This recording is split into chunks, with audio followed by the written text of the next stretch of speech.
Boa noite. Com esta conferência conclui-se o primeiro dia da 4ª Jornada de Criminologia na Universidade Fernando Pessoa. Antes de encerrarmos a nossa emissão, vamos ao encontro do nosso repórter André Correia no auditório da UFP. André? Boa noite. Estamos aqui no auditório da Universidade Fernando Pessoa, onde decorrem as 4ª Jornadas de Criminologia. Na conferência que terminou há cerca de 1 hora, antes desta última conferência, teve a palavra a intervenir a doutora Maria Glória Mourão Lopes, presidente da empresa de segurança privada E-Seguro. Boa noite, doutora. Olá, A primeira pergunta que gostaria de lhe colocar é a seguinte. Tendo em conta o contexto social e económico em que vivemos e a que associamos muitas vezes um maior índice de criminalidade, a doutora acha que a sociedade sente a necessidade de um complemento por parte da segurança privada?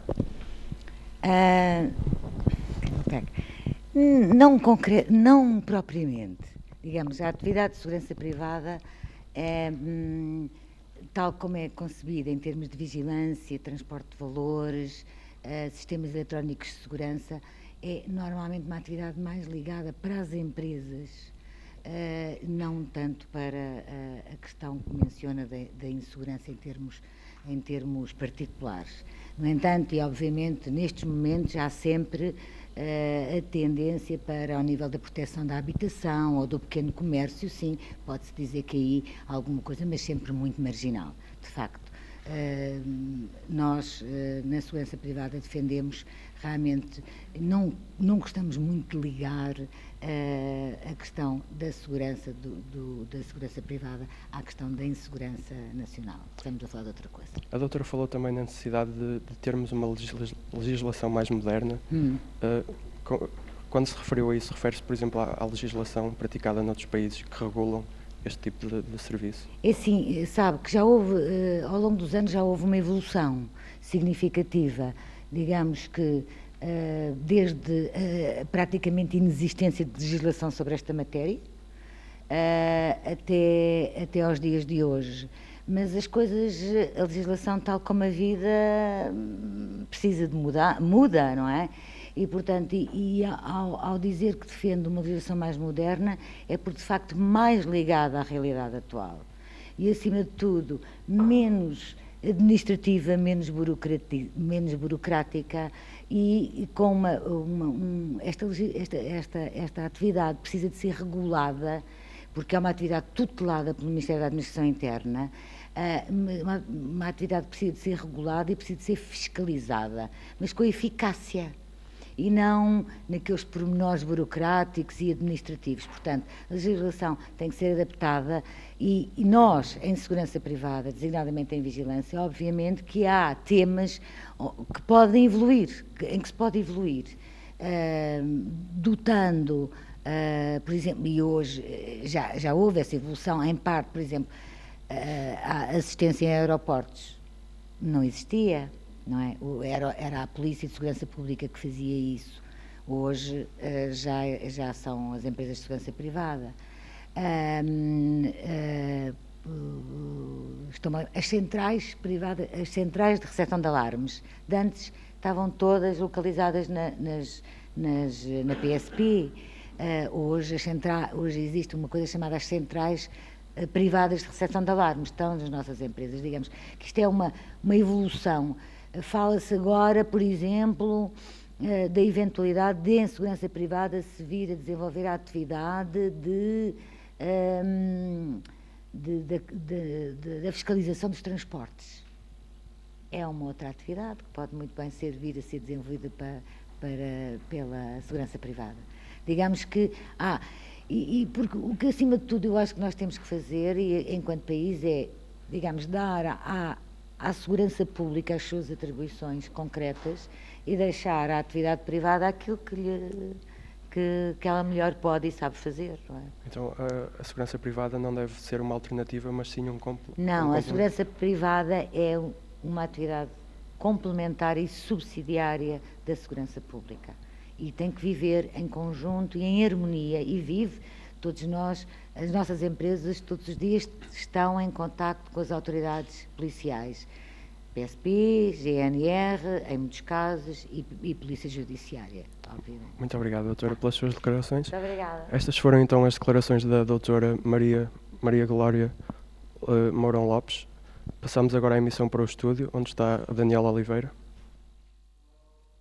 Obrigada, André. Vamos agora em direto para a nossa repórter Filipa Neiva. Filipa?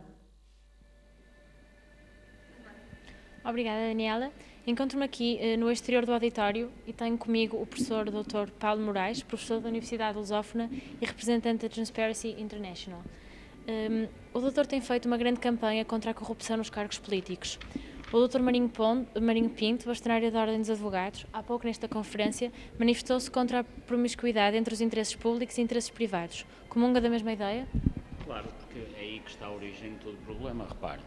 Nós, quando temos um orçamento de Estado que reiteradamente, ao longo dos anos, está capturado, em parte, por interesses económicos privados, é evidente que acaba por ser um mecanismo, infelizmente, muito simples, que é o Orçamento de Estado é hoje um mecanismo de captura dos impostos portugueses, da extorsão de impostos aos portugueses, para depois entregar normalmente aos amigos do governo, àqueles que têm acesso a esses privilégios. E por isso esta situação acontece apenas porque há uma promiscuidade absoluta entre os interesses privados e os negócios públicos. Verdadeiramente, muitas vezes, é mais que promiscuidade, é a identidade.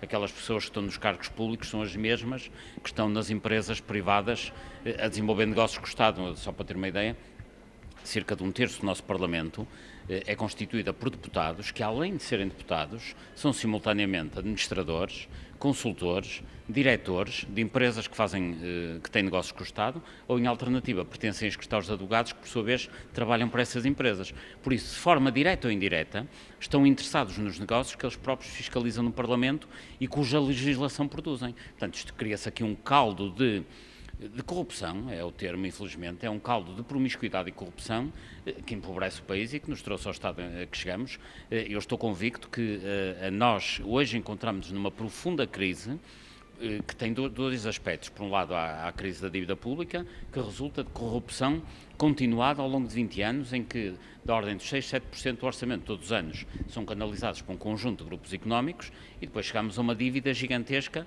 por via desses negócios. Mas a própria dívida privada, a dívida dos cidadãos, digamos, e das empresas, também tem ela própria origem na corrupção.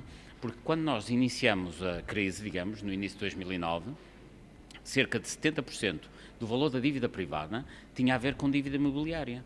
E os negócios no imobiliário são eles também negócios que estão eivados e contaminados por muita corrupção. Por isso, dívida pública, origem corrupção, dívida privada, origem de 70% de corrupção também, estamos todos mergulhados numa profundíssima crise por causa da corrupção, razão pela qual também, na minha opinião, só se consegue começar a resolver o problema da crise, ou pelo menos minimizá-la, se atuar ao nível da sua causa, que, mais uma vez, repito, é a corrupção. De acordo com o índice de percepção de corrupção que apresentou, entre 2007 e 2008, Portugal passou de 28º para 32º lugar e entre 2000 e 2011, de 23º para 32º lugar. A que pensa que se deve este fenómeno, na sua maioria? Deve-se à questão que ainda agora focávamos, é assim, o Índice de Percepção da Corrupção, ou CPI em inglês, Corruption Perception Index, é um índice que mostra em que posição é que os países estão, em termos relativos, no mundo, quanto ao fenómeno da corrupção. E, como disse bem, de 2000 a 2010, Portugal desceu cerca de 10 lugares no ranking, passou de 23º para 32º. Mas isso é um indicador, é como um termómetro, digamos, que mede a febre. Se isso aconteceu, há de haver uma causa profunda. E a causa tem a ver com o facto de que a política hoje é, sobretudo, uma central de negócios. Esse indicador diz que a corrupção aumentou. E aumentou porquê? Porque fizeram-se negócios como a Ponte Vasco da Gama, que foram ruinosos para o Estado português, mas bons para a Lusoponte. Fizeram-se negócios ruinosos para o Estado português, como a Expo 98, como os estados de futebol, como o Banco Português de Negócios, como o BPP. Ou seja, podíamos estar aqui a enumerar 10, 20, 30 negócios ruinosos para o Estado português, em que grupos privados foram buscar dinheiro ao Orçamento do Estado, que, por sua vez, se alimenta dos impostos dos cidadãos. Esta corrupção, que está patente nessa degradação a nível do índice, é que nos trouxe à crise E eu gostaria ainda de viver uns anos numa fase em que Portugal começasse a melhorar a esse nível, mas para isso é preciso que se tomem medidas, desde logo de reforço da transparência, para que estes assuntos não sejam opacos e as pessoas tenham noção do que está a acontecer. É necessário que a justiça comece a funcionar, é necessário que as leis comecem a ser mais simples, o que neste momento não existe. Território, urbanismo, ambiente, obras públicas, contratação pública, é uma legislação que normalmente é produzida nos escritórios de advogados, que depois beneficiam da produção dessas leis de 3 formas. Primeiro, porque produzem a legislação para o Governo e para o Parlamento e ganham dinheiro por isso. Depois, porque dão pareceres a explicar a lei que eles próprios fizeram. Só para ter uma ideia, o regime de contratos públicos, de contratação pública em Portugal entrou em vigor, foi um documento elaborado no escritório do Dr. Sérgio Correia, e esse mesmo gabinete de advogados, desde que o Código de Contratos Públicos está em vigor, já faturou em pareceres 7,5 milhões de euros a explicar aquilo que eles próprios fizeram. Mas não bastasse isso, são depois esses escritórios que vão aos privados vender o seu poder e o seu conhecimento no sentido de litigarem contra o Estado em nome desses privados. Aliás, há aqui, além disto ser uma imoralidade absoluta, há aqui um problema até conceitual e constitucional, que é, se há escritórios de advogados que fazem leis, estão a intervir no poder legislativo, então jamais poderiam ir litigar em tribunal com as leis que eles próprios fizeram, porque no fundo estão a ser um ator legislativo e simultaneamente um ator no âmbito do judicial. Isto perverte o princípio constitucional da separação de poderes. Portanto, até no plano constitucional, isto devia ser proibido. Mas, além disso, é obviamente uma vergonha, porque depois o que acontece é que, no que tem a ver com estas matérias de maior incidência económica, os privados que estão assessorados com os advogados mais habilidosos conseguem fazer tudo o que lhes apetece e mesmo combater o Estado com as armas que o Estado utilizou para defender a sociedade. Isto é impensável. Casos como a Expo 98 e o Euro 2004 afirma estarem incluídos em negócios de corrupção. Acha que a maioria da população portuguesa tem noção dos dados e afirmações que acabou de apresentar há uns minutos? Não tem noção das causas, infelizmente já tem noção das consequências. Talvez a única vantagem desta crise profunda é que os cidadãos perceberam que a política tem muito a ver com a sua própria vida. Eu penso que havia muitos portugueses que andavam completamente alheios da vida política e perceberam agora, amargamente, que más opções eleitorais, um certo distanciamento, um certo alheamento, permitiram que a classe política andasse a fazer nas costas da população todos estes negócios. É importante agora que passem por uma fase seguinte, que é, além de perceberem as consequências, começarem a entender quais foram as causas que nos trouxeram até aqui e comecem também a colaborar com aqueles que as combatem. Muito obrigada, Dr. Paulo Moraes, que acabou de frisar que a corrupção tem aumentado desde os últimos anos, muito motivada pelos cargos políticos. A emissão continua contigo, Daniela, no estúdio. Obrigada, Filipa. Fechamos assim o primeiro dia da 4ª Jornada de Criminologia. Amanhã estaremos de volta às 9 horas da manhã em direto na UFP TV e na Justiça TV. Em nome de toda a equipa, uma boa noite.